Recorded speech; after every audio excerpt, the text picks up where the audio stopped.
In this video, I'll show you how to change default apps on your Android phone. Let's get started. First, open the Settings app on your device. Next, scroll down and tap on Apps. On the Apps page, tap on Manage Apps. Now, tap the three-dot menu in the top right corner and select Other Settings. On the next screen, tap on Default Apps. Here, you'll see different categories such as browser, phone, messaging, camera, gallery, and more. Tap on the category you want to change. Then, select the app you'd like to set as the new default. Your changes will be saved automatically, and the selected app will be used by default for that category going forward.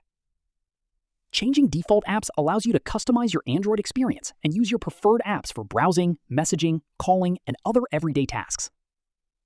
That's it. You have successfully changed the default apps on your Android phone. If you found this tutorial helpful, don't forget to like the video and subscribe for more Android guides.